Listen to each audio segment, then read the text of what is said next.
അനന്തൻ ചുളിഞ്ഞ കുർത്ത നേരെയാക്കി ഭദ്രയെ ഒന്ന് നോക്കി. പിന്നെ തിരിഞ്ഞു നടന്നു. ഒന്നും മിണ്ടാതെ അനന്തൻ ഭദ്രയെ അവഗണിക്കുന്ന സഹിക്കാൻ കഴിയുന്നതിലും അപ്പുറമായിരുന്നു. ഒരു ഭാവം കൂടാതെയുള്ള അവൻ്റെ നോട്ടം അവളെ വല്ലാതെ നോവിച്ചു. ഭദ്ര പാലമരത്തി പിടിച്ച് സർപ്പപ്രതിഷ്ഠയിലേക്ക് കണ്ണീരോടെ നോക്കി. അല്പസമയത്തിനകം കൊട്ടും മേളവും മുഴങ്ങി. അത് ഭദ്രയുടെ ചങ്കിലായി പ്രകമ്പനം കൊള്ളിച്ചു. ഒഴുകുന്ന കണ്ണീരിനെ വാശിയോടെ തുടച്ചു അവൾ. എന്നെ വേണ്ടാത്തവർക്ക് വേണ്ടി ഞാനെന്തിന് കരയണം? സാരിക്കുള്ളിലെ താലിയെടുത്ത് വലതു കൈകൊണ്ട് ഇറുക്കി പിടിച്ചു. തീർന്നു. ഇനി ആ മനുഷ്യൻ തൻ്റെ ആരുമല്ല. പാർവതിയുടെ ഭർത്താവാണ് അനന്തൻ. മറ്റൊരാളുടെ ഭർത്താവിൻ്റെ താലി കഴുത്തിൽ കെട്ടി നടക്കേണ്ട ആവശ്യം തനിക്കില്ല. ഭദ്ര താലിയിൽ മുറുകെ പിടിച്ചു. അപ്പോഴേക്കും ചെറുക്കനും പെണ്ണും തൊഴാനായി സർപ്പക്കാവിലേക്ക് വന്നു. പുറകിലുള്ള ബഹളം കേട്ട് ഭദ്ര കണ്ണുകൾ അമർത്തി തുടച്ചു. തിരിഞ്ഞു നോക്കാൻ കഴിയില്ല.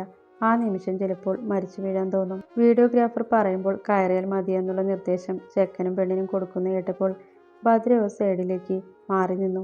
ആരുടെയൊക്കെ നിർദ്ദേശങ്ങൾ, ബഹളങ്ങളെല്ലാം തന്നെ കേൾക്കുന്നുണ്ടെങ്കിലും ഒന്നിനും ശ്രദ്ധിക്കാൻ കഴിഞ്ഞില്ല. ആ ചെറിയ ബഹളങ്ങളിൽ പെട്ടെന്ന് അനന്തൻ്റെ സാമീപ്യം പുറകിലുണ്ടെന്ന് അവൾ ഞെട്ടലോടെ മനസ്സിലാക്കി. താലി അഴിച്ചോ? ചെവിയുടെ പുറകിൽ പതിയുന്ന അവൻ്റെ താഴ്ന്ന സ്വരം കേട്ട് ഭദ്രയ്ക്ക് അരിശം കയറി. അവൾ കണ്ണുകൾ രണ്ടും ഇറുക്കി അടിച്ച് സ്വയം നിയന്ത്രിച്ചു. അനന്ത, ഇതാട്ടോ എൻ്റെ ഭാര്യ ഭദ്ര. തിരിഞ്ഞു നിന്നവളെ നേരെ നിർത്തി. തൊഴുതിറങ്ങുന്ന നവദമ്പതികളോടായി അവൻ ഉറക്കെ പറഞ്ഞപ്പോൾ ഭദ്ര ഞെട്ടലോടെ മുഖമുയർത്തി. പാർവതിയും മറ്റൊരു പയ്യനും ഭദ്രയുടെ തോളിൽ പിടിച്ച് തന്നോട് ചേർത്ത് നിർത്തിക്കൊണ്ട് അനന്തൻ അവരെ നോക്കി. ഭദ്ര ഞെട്ടി നിൽപ്പാണ്. ഭദ്ര എപ്പോൾ വന്നു? പാർവതി സാഹചര്യം നോക്കാതെ ഉറക്കെ ചോദിച്ചു. ഭദ്ര അതിന് വിളറിക്കൊണ്ട് ചിരിച്ചതേ ഉള്ളൂ. വീഡിയോഗ്രാഫർ മുന്നോട്ട് നടക്കാൻ പറഞ്ഞപ്പോൾ പിന്നെ കാണാമെന്ന് കൈകൊണ്ട് ആക്ഷൻ കാണിച്ച് പാർവതി നേരെ നടന്നു. ഭദ്ര അവർ പോയതും ആനന്ദനെ നോക്കി. അവൻ ചിരിച്ചുകൊണ്ട് നാഗത്തറയിലെ കുങ്കുമം ഒരു നുള്ളെടുത്ത് ഭദ്രയുടെ സിന്ദൂരരേഖയിൽ ചാർത്തി. പെട്ടെന്നായതുകൊണ്ട് അവളുടെ കണ്ണുകൾ മിഴിഞ്ഞു. ആനന്ദ ചെറിയ പുഞ്ചിരിയോടെ അവളെ നോക്കി. പിന്നെ കയ്യിൽ പറ്റിയ കുങ്കുമം മതിൽ തുടച്ചുകൊണ്ട് അവളെ നോക്കാതെ അവൻ അവർക്ക് പിറകെ പോയി. ഭദ്ര ഒന്നും മനസ്സിലാവാതെ നിന്നു. ഈ സമയത്താണ് മിതി അങ്ങോട്ട് ചെന്നത്. എന്തോ ഓർത്താ നിൽപ്പ്? മിതി വിരൽ ഞൊടിച്ചു ചോദിച്ചതും ഭദ്ര ഞെട്ടി ആനന്ദിൽ നിന്ന് നോട്ടം മാറ്റി മിതിയെ ദേഷ്യത്തിൽ നോക്കി. നോക്കണ്ട, എല്ലാം ഏട്ടൻ്റെ പ്ലാനാ. കല്യാണക്കുറി നോക്കി, പക്ഷെ ചെക്കൻ്റെ അഡ്രസ് നോക്കിയോ? ഭദ്രയുടെ കണ്ണുകൾ മിഴിഞ്ഞു. മിതി ചിരിയോടെ അവൾക്കടുത്തേക്ക് ചെന്നു. അകലെയുള്ള പാടങ്ങളിലേക്ക് നോക്കി അവൾ ഒന്ന് നെടുവീർപ്പിട്ടു. നിന്നെ ദേവമാഷ് കൊണ്ടുപോയ അന്നായിരുന്നു അനന്തേട്ടൻ എൻ്റെ സഹോദരനാണെന്ന സത്യം ഞാൻ അറിയുന്നത്. അതെനിക്ക് വല്ലാത്ത ഷോക്കായിരുന്നു. കുറ്റബോധം കൊണ്ടും പ്രണയിച്ചയാൾ പെട്ടെന്ന് സഹോദരനാണെന്നുമുള്ള അറിവ് എന്നെ നന്നായി ബാധിച്ചു. ചെറുതായി യൂസ് ചെയ്ത ഡ്രഗ്സിൻ്റെ അളവ് കൂട്ടി ഇടയ്ക്ക് വെച്ച് വീട്ടിലെല്ലാവരും അറിഞ്ഞു. അങ്ങനെ ഡി അഡിക്ഷൻ സെൻ്ററിലാക്കി. 1 വർഷത്തോളം അവിടെയായിരുന്നു. ഇവിടെ നിന്ന് ആദ്യം ഇറങ്ങിയപ്പോൾ തിരക്കിയത് നിന്നെയാ. പക്ഷേ കാണാൻ കഴിഞ്ഞത് തകർന്നിരിക്കുന്ന അനന്തേട്ടനെയാ. 1 വർഷം കഴിഞ്ഞിട്ടും നിന്നെ തിരക്കിക്കൊണ്ടേയിരുന്നു ആ മനുഷ്യൻ. എനിക്കും കാണണമായിരുന്നു. കാല് പിടിച്ച് മാപ്പ് പറയാൻ. എനിക്കതിന് യോഗ്യതയുണ്ടോയെന്നറിയില്ല. എൻ്റെ സഹോദരൻ അല്ലെങ്കിൽ കൂടി ഒരാളോടും ചെയ്യാൻ പാടില്ലാത്ത കാര്യമാണ് ഞാൻ ചെയ്തത്. ആര് പൊറുത്താലും ദൈവം പൊറുക്കില്ല. മിതി കണ്ണു തുടച്ചു. ഭദ്ര അവളെ ആകാംക്ഷയോടെ നോക്കി നിന്നു. പിന്നെ ഞാൻ തിരക്കിയത് ദേവിനെയായിരുന്നു. സിറ്റിയിലെ മെൻ്റൽ ഹോസ്പിറ്റൽ. ഞാൻ അവനെ പോയി കാണുമ്പോൾ അവൻ ആദ്യം വിളിച്ചത് മാളു എന്നായിരുന്നു. പിന്നെ അനന്തേട്ടൻ പറഞ്ഞപ്പോഴാണ് അറിഞ്ഞത് മാളു ദേവമാഷിൻ്റെ അമ്മാവൻ്റെ മകളായിരുന്നു. കൺമുന്നിൽ അവൾ മുങ്ങി മരിച്ചതിൻ്റെ ഷോക്കായതാണ് ദേവമാഷിന്. 16 വയസ്സിൽ തൻ്റെ ഏറ്റവും പ്രിയപ്പെട്ടവളുടെ ജീവൻ ഇല്ലാതാവുമ്പോൾ ഒന്നും ചെയ്യാൻ കഴിയാതെ നോക്കി നിൽക്കാനേ മാഷിന് കഴിഞ്ഞുള്ളൂ. മാളുവിൻ്റെ കളിയാണെന്ന് കരുതി പാവം. പക്ഷെ ജീവനില്ലാതെ കമിഴ്ന്നു കിടന്ന് അവൾ പൊങ്ങി വന്നപ്പോഴാ മാഷിന്. മിതി ഒന്ന് നെടുവീർപ്പിട്ടു. ഇതൊക്കെ അറിഞ്ഞു മറ്റെവിടെയും ജോലി കിട്ടാതെയും തന്നെയാ ദേവമാഷിനെ ഏട്ടൻ ജോലിക്കെടുത്തത്. മാഷ് പെൺകുട്ടികളെ ചീത്ത പറയുകയോ ഉപദ്രവിക്കുകയോ ചെയ്ത് കണ്ടിട്ടുണ്ടോ ഭദ്ര ഇതുവരെ? മിതി ചോദിച്ചപ്പോൾ ഭദ്ര തല വിലങ്ങനെയാട്ടി. ചെയ്യില്ല. അപ്പോഴേക്കും മാളു അമ്മാവൻ്റെ കയ്യിൽ നിന്ന് അടി വാങ്ങുന്നതും ചീത്ത കേൾക്കുന്നതും ഓർമ്മ വരും. ഭദ്രയും മാളുവിൻ്റെ ചെറിയ ചായയുണ്ട്. കണ്ണുകളും നെറ്റിയും ചിരിയും. അതുകൊണ്ട് മാളു വീണ്ടും വന്നെന്നുള്ള വിശ്വാസം. പിന്നെ ഭദ്രയെ നേടാൻ വേണ്ടിയ എൻ്റെ കൂടെ നിന്ന് അങ്ങനെയൊക്കെ. മാഷിൻ്റെ അമ്മ കഴിഞ്ഞ വർഷം മരിച്ചു. ഭദ്ര പോയതിന് പിറ്റേന്ന്. അന്നൊരു ബന്ധുവീട്ടിലായിരുന്നു അമ്മ, അതും വീൽചെയറിൽ. മകന് വീണ്ടും ഭ്രാന്ത് മൂത്തുതെറിഞ്ഞ് ആ അമ്മ. ഇതൊക്കെ ഞാൻ എന്തിനാ പറയുന്നതെന്ന് ഭദ്ര ആലോചിക്കുന്നുണ്ടാവുമല്ലേ?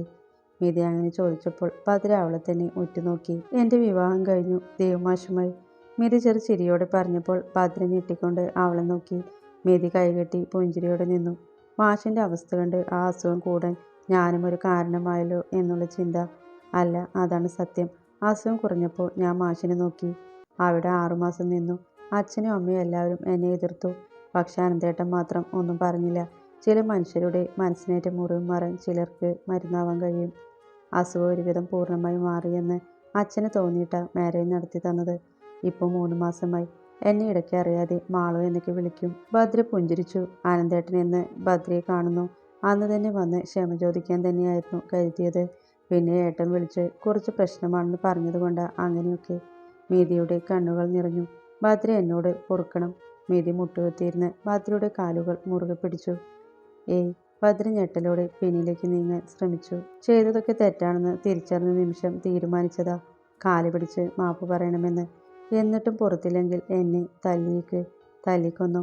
മിതി ഇരുന്ന് കരഞ്ഞതും ഭദ്ര അവളുടെ ചുമലിൽ പിടിച്ച് എഴുന്നേൽപ്പിച്ചു നിർത്തി. എനിക്ക് ആരോടും ദേഷ്യമില്ല. ഇതൊക്കെ അനുഭവിക്കാൻ വിധിയുണ്ടാവും. അതിന് നീയൊക്കെ ഒരു നിമിത്തമായി.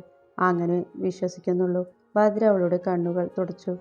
ചെല്ലിപ്പോയി കല്യാണം കൂടെ. ഭദ്ര വരുന്നില്ലേ? സോറി, ഏട്ടത്തി വരുന്നില്ലേ? മിതി കണ്ണുകൾ തുടച്ച് ചോദിക്കുന്ന കണ്ടപ്പോൾ ഭദ്രയുടെ ചുണ്ടിൽ ഒരു പുഞ്ചിരി തെളിഞ്ഞു. വരാം, നീ ചെല്ല്. മിതി സാരി തലപ്പുകൊണ്ട് കണ്ണുമൂക്ക് അമർത്തി തുടച്ച് തലയാട്ടി. മിതി പോകുന്നത് നോക്കി നിൽക്കുന്ന ഭദ്ര നെഞ്ചിൽ പറ്റിച്ചേർന്ന് കിടക്കുന്ന താലിയിൽ തൊട്ടു. അവളുടെ ചുണ്ടിൽ ഒരു പുഞ്ചിരി ഉണ്ടായിരുന്നു. അവൾ നന്ദിയോടെ സർപ്പപ്രതിഷ്ഠകളെ നോക്കി. അവിടെ നിന്ന് നേരെ ഇറങ്ങി ആനന്ദനെ നോക്കി. എവിടെയും കാണാനില്ല. ചെറുക്കനും പെണ്ണും ഭക്ഷണം കഴിക്കാൻ പോയെന്നറിഞ്ഞപ്പോൾ ഭദ്ര അങ്ങോട്ട് ചെന്നു. ചെറുക്കനും പെണ്ണും ഇരുന്ന് കഴിക്കുന്നുണ്ട്. വീഡിയോഗ്രാഫറും ലൈറ്റ് ബോയും എല്ലാം അവരെ കവർ ചെയ്ത് നിൽക്കുന്നുണ്ട്. ഭദ്ര കുറച്ച് നീങ്ങി നിന്ന് ചുറ്റും നോക്കി. പിന്നെ മുന്നോട്ട് നടന്നപ്പോൾ ആരോ കൈകളിൽ പിടിച്ചു. ഭദ്ര ഞെട്ടിക്കൊണ്ട് തിരിഞ്ഞതും അമ്മ. ഭദ്ര കണ്ട ഉടനെ അവരെ ഇറുക്കെ കെട്ടിപ്പിടിച്ചു. അമ്മ, എല്ലാം പറയാൻ ഇപ്പോൾ സമയമില്ല. രാഗിണിയുടെ ചെവിയിൽ പറഞ്ഞിട്ട് അവൾ പിന്നെയും ചുറ്റും നോക്കിക്കൊണ്ട് നടന്നു. രാഗിണി അവൾ പോകുന്നത് നോക്കി പുഞ്ചിരിച്ചു. ആനന്ദേട്ടനെ കാണാനാ? പുറകിൽ നിന്ന് രാഗിണിയുടെ 2 ചുമലിലും പിടിച്ച് ഭവ്യ പറഞ്ഞപ്പോൾ കൂടെ നിന്ന പായലും പൂജ്യം അത് ശരിയാണെന്നുള്ള തരത്തിൽ ഒന്ന് മൂളി. അവർ നിറഞ്ഞ് ചിരിച്ചു. ഭദ്ര എല്ലായിടത്തും നോക്കി. എവിടെയുമില്ല. അവൾ സ്കൂളിൻ്റെ പുറകിലെ പാചകപ്പുരയിലേക്ക് ചെന്നു. അവിടെ നിന്ന് സിഗരറ്റ് വലിക്കായിരുന്നു അഖിൽ. ഭദ്രയെ കണ്ടതും വേഗം സിഗരറ്റ് മാറ്റി പിടിച്ചു. ചേച്ചി എപ്പോൾ വന്നു?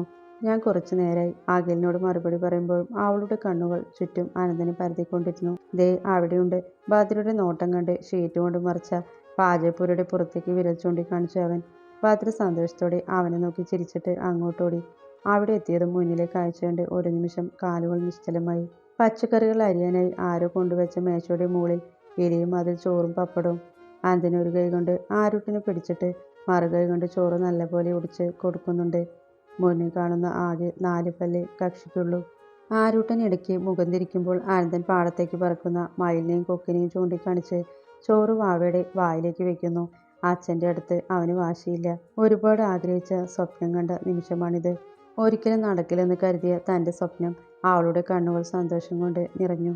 ഭദ്ര പുഞ്ചിരിയോടെ അങ്ങനെ തന്നെ കുറച്ചു നേരം നിന്നു. ആരൂട്ടിന് വെള്ളമെടുക്കാൻ തിരിഞ്ഞതും അനന്തൻ ഭദ്രയെ കണ്ടു. ഇരുകൈയും കെട്ടി തന്നെ കൂർപ്പിച്ച് നോക്കി നിൽക്കുന്നവളെ മൈൻഡ് ചെയ്യാതെ അനന്തൻ കുഞ്ഞിന് വെള്ളമെടുത്ത് കൊടുത്തു. പിന്നെയും ചോറ് കൊടുക്കാൻ തുടങ്ങി. അവൻ്റെ ചുണ്ടിലും ഒരു പുഞ്ചിരി വിരിഞ്ഞു. ഭദ്ര അവനെ നോക്കി നിന്നെങ്കിലും ആള് തിരിച്ചു നോക്കാൻ നിന്നില്ല. അതുകൊണ്ട് ഭദ്ര ദീർഘമായി ഒന്ന് നെടുവീർപ്പിട്ട് അനന്തൻ്റെ അടുത്തേക്ക് മടിയോടെ നടന്നു. അവൻ്റെ പുറകിൽ ചെന്ന് നിന്ന് അവനെ തന്നെ നോക്കി നിന്നു. നീ എപ്പോഴാ തിരിച്ചു പോകുന്നേ? അനന്തൻ അങ്ങനെ തന്നെ നിന്നുകൊണ്ട് ചോദിച്ചതും ഭദ്ര കണ്ണുകൾ മേച്ച് അവനെ നോക്കി. മറുപടി കിട്ടാതായപ്പോൾ അവൻ അവൾക്ക് നേരെ തിരിഞ്ഞുകൊണ്ട് നോക്കി. ഭദ്ര വിരലുകൾ ഞൊടിച്ച് താഴേക്ക് നോക്കി നിൽപ്പുണ്ട്. ഞാൻ ഇനി പോകുന്നില്ല. ഭദ്ര ശബ്ദം താഴ്ത്തി പറഞ്ഞപ്പോൾ അനന്തൻ ചിരിയോടെ അവളെ നോക്കി. ഭദ്ര മുഖം ഉയർത്തിയതും അനന്തൻ ഗൗരവത്തോടെ നിന്നു. ഓ, അമ്മയുടെ കൂടെ നിൽക്കാനാവും. അനന്തൻ വീണ്ടും തിരിഞ്ഞു നിന്നു. അല്ല, ഞാൻ മേലെടുത്ത്. ഭദ്ര വിക്കി. അതിന് നീ ചത്തില്ലല്ലോ. അനന്തൻ ഗൗരവത്തോടെ തന്നെ പറഞ്ഞതും ഭദ്ര കണ്ണുകൾ ഇറുക്കിയടച്ച് സ്വയം നെറ്റിയിലടിച്ചു. അങ്ങനെ പറയാൻ തോന്നിയ നിമിഷത്തെ അവൾ ശപിച്ചു. അനന്തൻ പുഞ്ചിരിയോടെ തന്നെ നിന്നു. തിരിഞ്ഞു നിൽക്കുന്ന കാരണം ആളുടെ മുഖം കാണാനില്ല. ദേഷ്യമായിരിക്കുമോ അതോ പിണക്കമോ? ഭദ്ര മെല്ലെ കാലുകൾ ഉയർത്തി നിന്ന് എത്തി നോക്കി. അനന്തൻ അവൾ ശ്രദ്ധിക്കാതെ കുഞ്ഞിനെ കളിപ്പിച്ചു നിന്നു. ഭദ്രയ്ക്ക് കാല് കടഞ്ഞു തുടങ്ങി. ഞാൻ അമ്മയുടെ കൂടെ നിൽക്കാൻ വേണ്ടിയാണോ നിങ്ങൾ ഇത്ര കഷ്ടപ്പെട്ട് മിഥിലയെ മുംബൈയിലേക്ക് അയച്ചത്? ഭദ്ര വീറോടെ പറഞ്ഞു. അവൾ നിന്നെ പാർവതിയുടെ കല്യാണം വിളിക്കാൻ വന്നതല്ലേ? വരൻ്റെ സ്ഥാനത്ത് അനന്തൻ എന്ന പേര് കണ്ടതും ചാടിത്തുള്ളി വന്നത് ഞാനാണോ? എന്നിട്ട് ആരും കാണാതെ നിന്ന് കരയുന്നു. അനന്തൻ ചിറികൂട്ടി. അയ്യോ, ഇതിൽ പരം അപമാനമുണ്ടോ? ചെക്കൻ മാനം കെടുത്തി. ഭദ്ര ഒന്നും തിരിച്ചു പറയാൻ കഴിയാതെ സാരിത്തുമ്പ് പിടിച്ച് വിരൽ ചുറ്റിക്കൊണ്ടിരുന്നു. എന്നാൽ ഞാൻ മുംബൈയിലേക്ക് തിരിച്ചു പോവാ. എൻ്റെ കുഞ്ഞിനെ ഇങ്ങോട്ട് താ. ബദ്ര കുഞ്ഞിനെ വാങ്ങാൻ കൈ നീട്ടിയതും ആനന്ദൻ കുഞ്ഞിനെ മാറ്റിപ്പിടിച്ചു. പിന്നെ ഇവന് നീ ഒറ്റയ്ക്ക് മാനം നോക്കിയിരുന്നപ്പോൾ ദിവ്യഗർഭം ഉണ്ടായതൊന്നുമല്ല. ഈ ഞാൻ കഷ്ടപ്പെട്ട് അധ്വാനിച്ച് വിയർപ്പൊഴുക്കി അവകാശം പറയുമ്പോൾ അതുകൂടെ ഓർക്കുന്നത് നല്ലതാ. ആനന്ദൻ ഗൗരവത്തോടെ പറഞ്ഞതും ഭദ്ര നാണക്കേടോടെ ചുറ്റും നോക്കി. ഭാഗ്യം ആരും കേട്ടില്ല. അവളുടെ ഓരോ ഭാവങ്ങളും ആനന്ദൻ ചിരിയോടെ നോക്കി നിന്നു. എന്നാൽ ഞാൻ മംഗലത്തേക്ക് പോവാ. ആ, വേഗം ആയിക്കോട്ടെ. ഭദ്ര മുറുമുറുത്തുകൊണ്ട് തിരിഞ്ഞു നടന്നു. ഭദ്രേ, ആനന്ദന്റെ മധുരമായ സ്വരം കേട്ടതും ഭദ്ര പുഞ്ചിരിയോടെ തിരിഞ്ഞു. എന്തോ പ്രതീക്ഷിച്ച് ആകാംക്ഷയോടെ നിൽക്കുന്നവളെ കണ്ട് ആനന്ദന് ചിരിപൊട്ടി. കുടയെടുത്തു, മഴ വരുന്നുണ്ട്. ആനന്ദൻ പറഞ്ഞതും ഭദ്ര ദേഷ്യത്തോടെ നോക്കിക്കൊണ്ട് ചവിട്ടിത്തുള്ളിപ്പോയി. പിന്നീട് ഒരുതരം ഒളിച്ചുകളിയായിരുന്നു. ഭദ്ര നോക്കുന്ന നേരത്ത് ആനന്ദൻ നോക്കില്ല. ആനന്ദൻ നോക്കുന്നത് കണ്ട് ഭദ്ര നോക്കിയാൽ അവ മുഖം തിരിക്കും. രണ്ടാളുടെയും പിണക്കം കണ്ട് പൂജയും പായലും ഭാവിയും പരസ്പരം നോക്കി ചിരിച്ചു. ചെറുക്കനും പെണ്ണും ഇറങ്ങിക്കഴിഞ്ഞിട്ടും ഭദ്രയെ കാണാതെ ആനന്ദൻ കുഞ്ഞിനെയും പിടിച്ച് ചുറ്റും നോക്കി. നോക്കണ്ട, ഇനി ഏട്ടൻ വന്ന് വിളിക്കാതെ മേലെടുത്ത് കാലുകുത്തില്ലെന്ന് ശപഥം ചെയ്ത് മംഗലത്തേക്ക് പോയിട്ടുണ്ട്.